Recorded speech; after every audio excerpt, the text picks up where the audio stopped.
Hey everyone, Steve here, better known in the hobby as showley2003. And I'm going to take a moment to share with everyone how I put together a custom checklist to keep my collection organized and focused.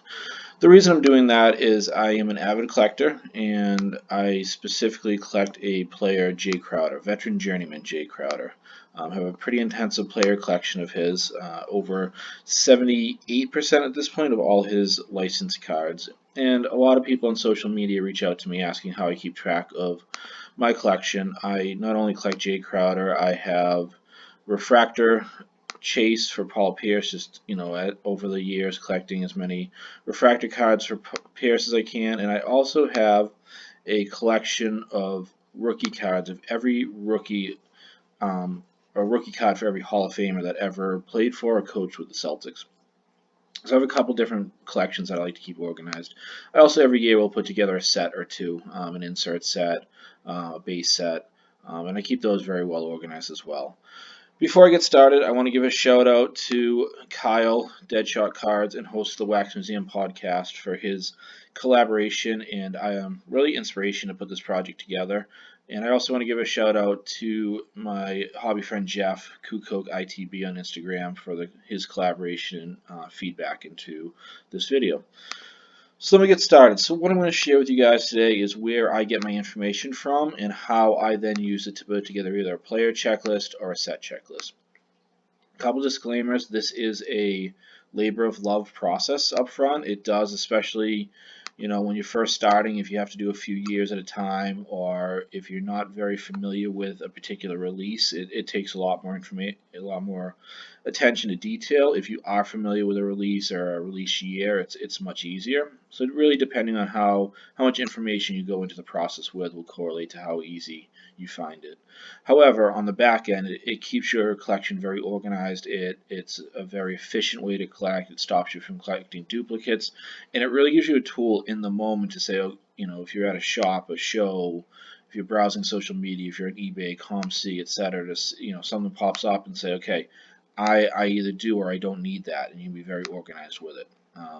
So, I mean, here for this Prism set, I only need the black, so it's kind of easy to remember. But for other releases that maybe aren't as easy to recall, like Noir has, just their names and they have the black and white. I'm never sure what I have or don't have.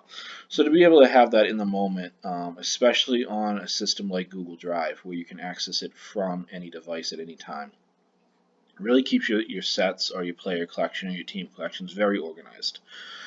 The other reason I do it is I enjoy the process of inventorying my collection. It gives me a chance to go through each of my cards, to interact with my cards more often. So it's an added layer to the hobby that I enjoy to connect myself to the cards.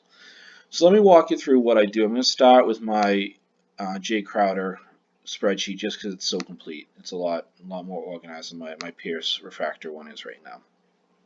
So a couple different websites I'm going to show you guys today. One is the trading card database, which is tradingcarddb.com. That's my sort of starting point.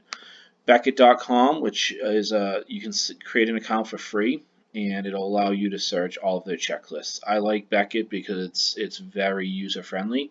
There's a lot of filters. You can really search for whatever you want to. You can search by team, by release year and team. I had a hobby friend recently reach out to me wanting to figure out how to put together a checklist for all of the base refractor and base prism cards for the Celtics, and we walked through how you could literally type in Celtics refractors, Celtics prisms, and from there filter, and I'll show you guys how to do that. One thing that is interesting with Beckett is that you can no longer get download player checklists. You used to be able to. Now, unless you're paying for a couple of their services, and it's a couple different services you have to pay for, you can even see their option right here for pricing.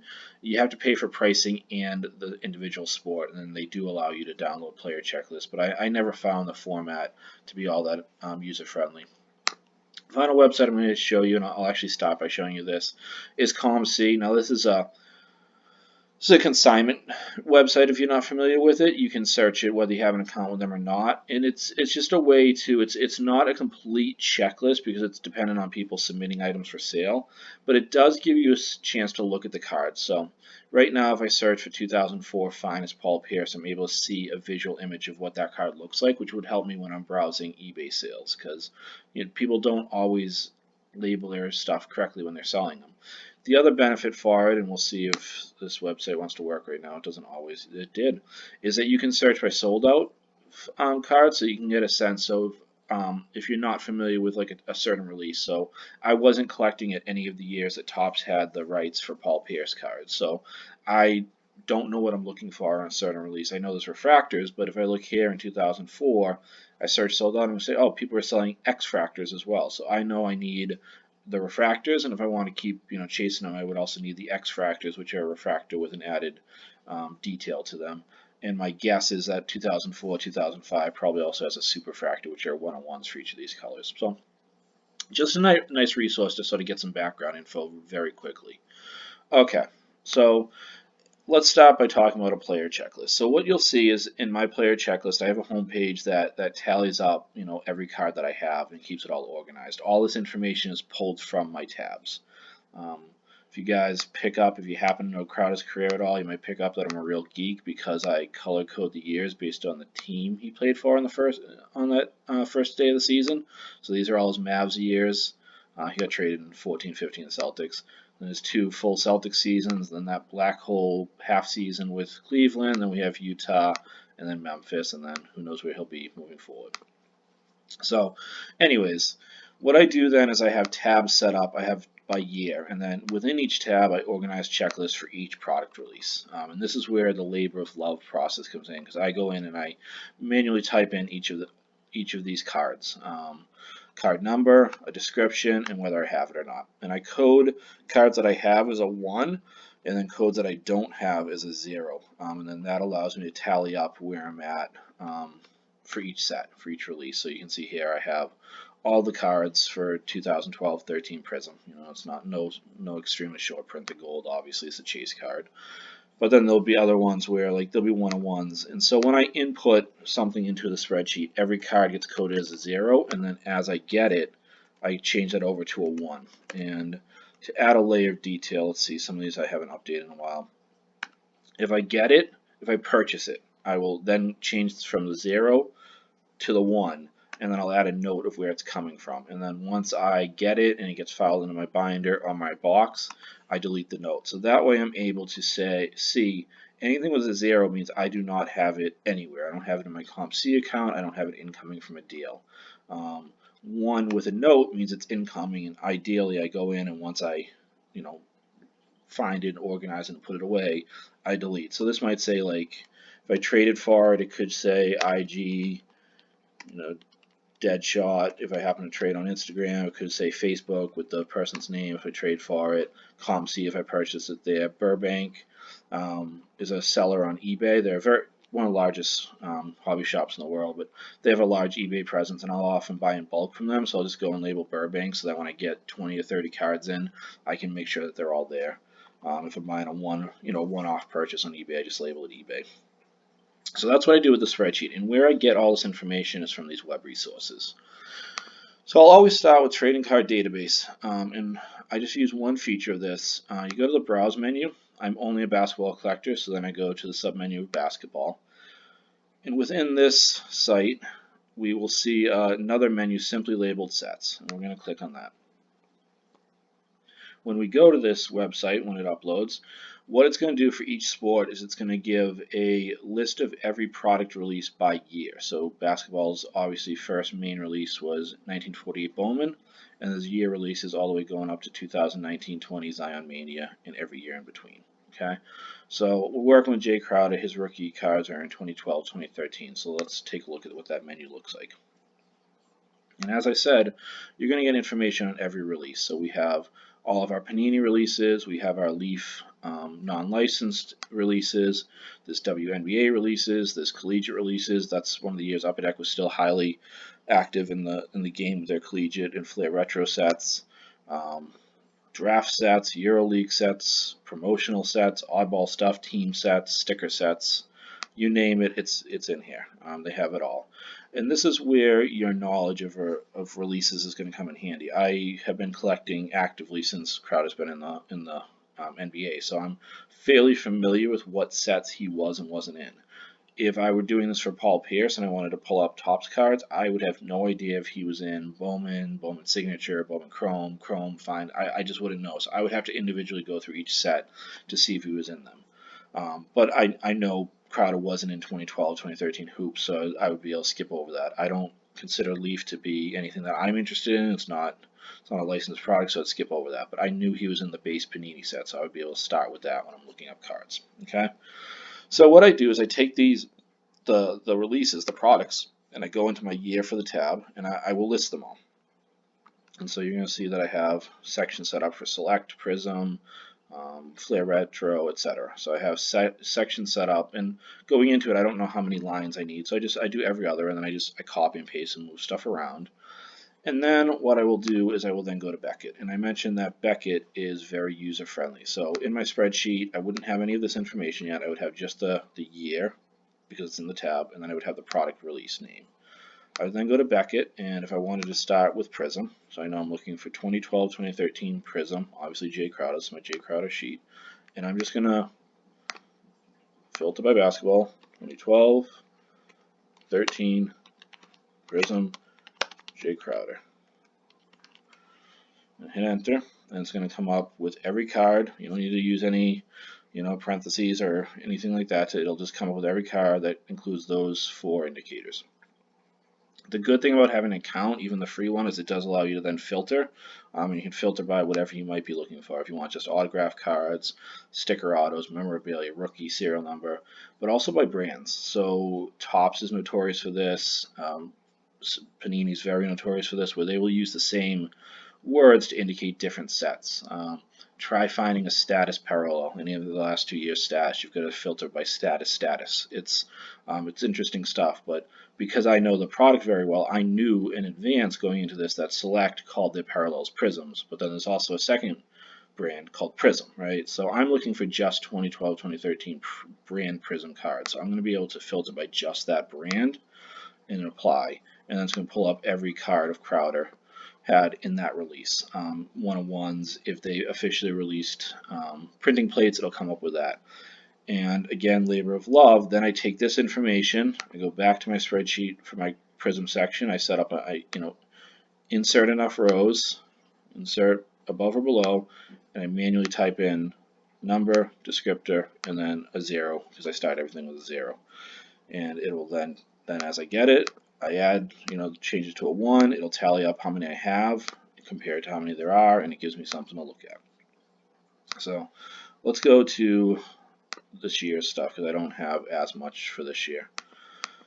So you can see, when oddball stuff, when stuff pops up, it's, I have no idea. I can't, whether I had, without this, would I remember if I had picked up a Teal Explosion or a Teal Hoops card? No, not at all. But with a spreadsheet, if a Teal colored Hoops card pops up and it's not the Explosion one, it's the regular Teal, and I'll be able to see, oh, it's got a serial number out of 49 on it. I don't have that. I need to figure out whether I'm going to acquire that or not. So it's a very useful way to keep track of a player collection. I then add the layer to it of my home sheet, and this is just for my interest. Not everyone needs to do this. You might just simply want to just keep track of, if you're trying to chase a rainbow. Let me go back. This all started because I was chasing the Prism Rainbow last year. This was the very first section of the spreadsheet, and I literally just had it for this because it's 38 cards, I believe. And this all started because I needed a way to keep track of that.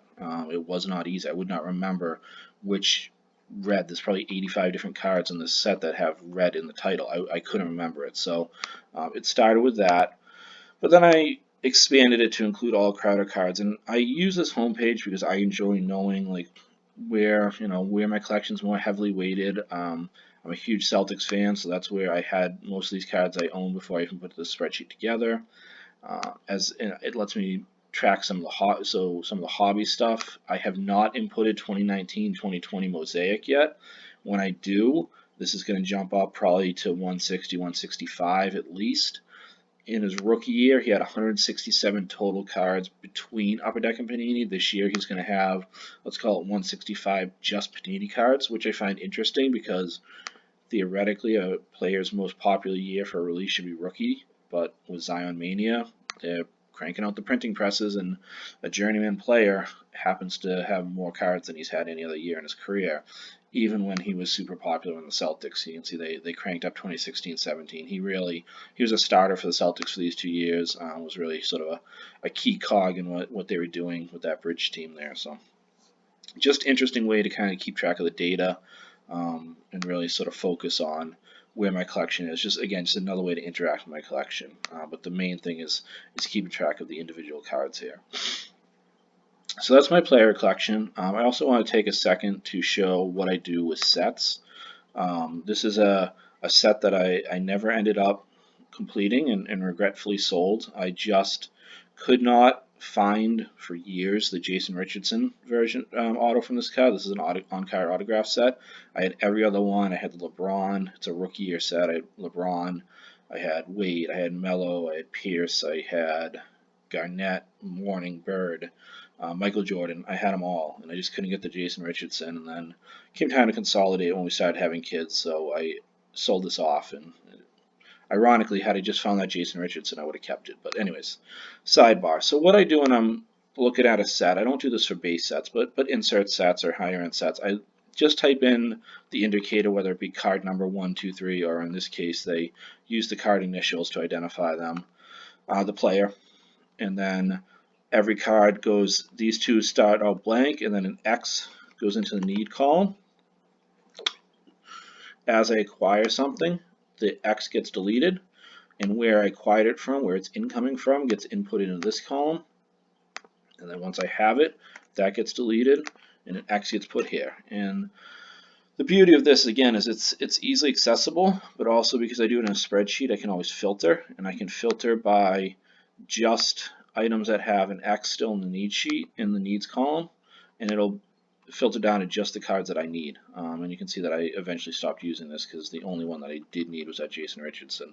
And you can see the names on here, obviously some pretty cool names. And this is nice to have because, you know, if you needed the Kobe from this set, you would know it, right? You'd know that off the top of your head, but you're going to forget about Marcus Banks. And if a Marcus Banks auto pops up for $2 on ComC or eBay, and you just want to be able to quickly see, do I have that? Or you're out at a show and it's in the $1 bin. It's a very easy way to keep track of your sets and what you're looking for. So I hope you guys found that helpful. I'm assuming if you stayed with me for this 15 or 20 minutes that you found it interesting. Again, feel free to reach out at any point. Again, showley2003 on Instagram and Blowout is where I spend most of my time. Happy to answer any questions, to share templates with you guys, to talk about maybe different ways you found of putting together checklists that you find more helpful, or if you just want to compare collections and talk about set collecting or player collecting, happy to do that. So thank you guys for taking the time to listen to this, and reach out with any questions or comments.